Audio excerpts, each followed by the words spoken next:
Continuing our Unit 7 series of videos on functions, we're going to talk about the domain and range of a function, and we're going to inspect graphs, tables, and mapping diagrams, as well as sets of ordered pairs. And that's actually where we're going to start. In question number 1, we're going to start with a set of ordered pairs. So in question number 1, we have the set Q, which consists of the ordered pairs 2, 3, 5, 6, 7, -11, and -4, 7. We're reminded that the domain is the set of all input values of the function.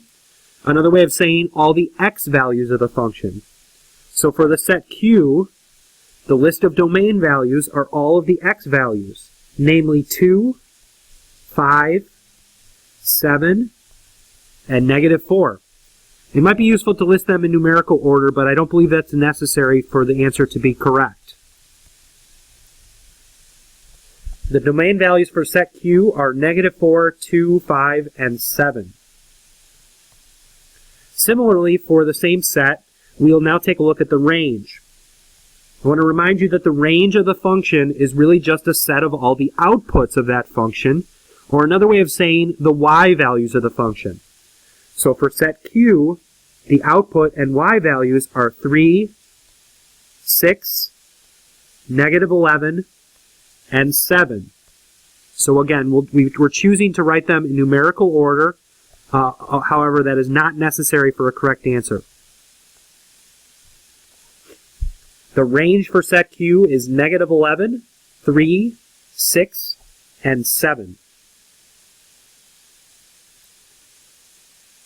We'll complete the same process for number 2. Here we have set S, which consists of the ordered pairs 3, 5, 4, 5, 9, 6, and 11, 6. And we'll start with the domain, which once again is the x values of the function.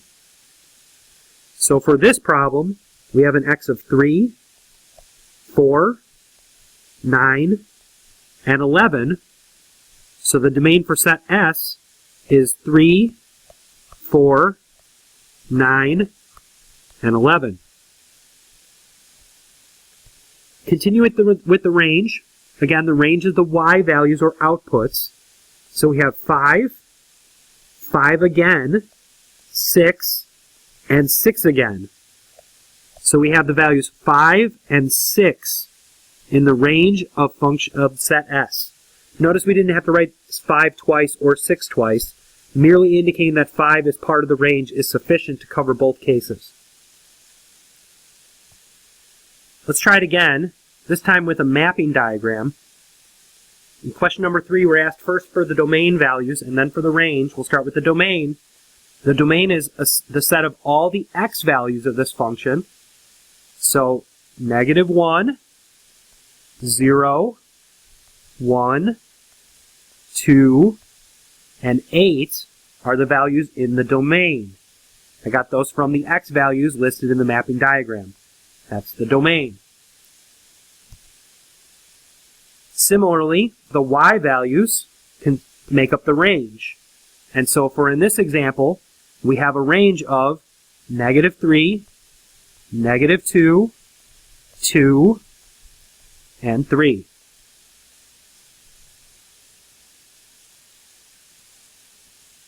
We can complete the same process for a table of values as well. It's the same idea.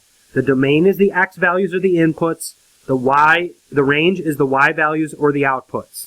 So starting with the table of values, the domain will be these values right here, the x values.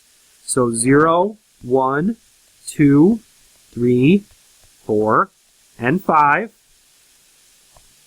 And the range will be the y values. So -1, 0, 3, 8, 15, and 24.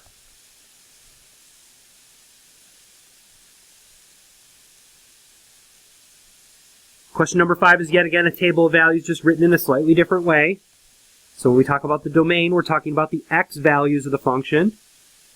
1, 2, 3, and 4.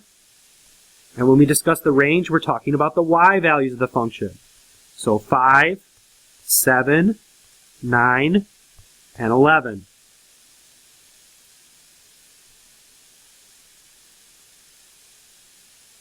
Nothing really changes when we get to a graph. It's just there's many, many, many more values in the domain and the range than there were in a table of values. When we talk about the domain, we're only looking at the x values on the graph. So for example, when we look at this point right here on the graph, we know that the coordinates of that are 0, 0. And so we know that part of the domain is the value 0, and part of the range is also the value 0, because the x coordinate at 0, 0 is 0, and the y value is 0 as well. We can pick another point from the graph. It looks like the point 1, 1 is also on the graph, and therefore the value 1, the x value, is part of the domain, and the value 1 is also part of the range. We'll keep looking at the graph and picking out points.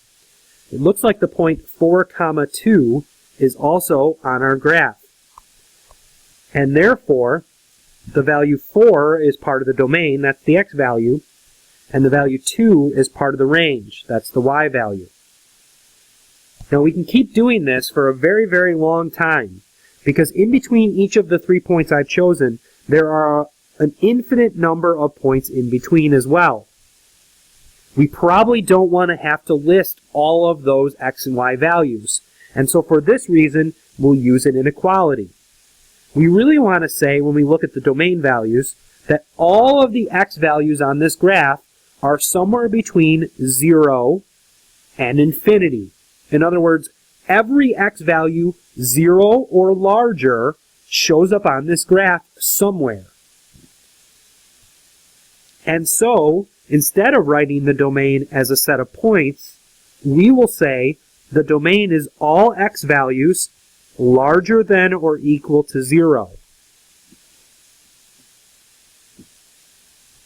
Let's do something similar for the y's. Again, there's an infinite number of y coordinates that land on the graph of our function. So instead of listing them all out in a set, we're going to write it as an inequality. If we take a look at the y values on this graph, the coordinates show that all y values greater than or equal to 0, anything from 0 to infinity, is part of the range. And so we'll write the range for this function as y can be anything greater than or equal to 0.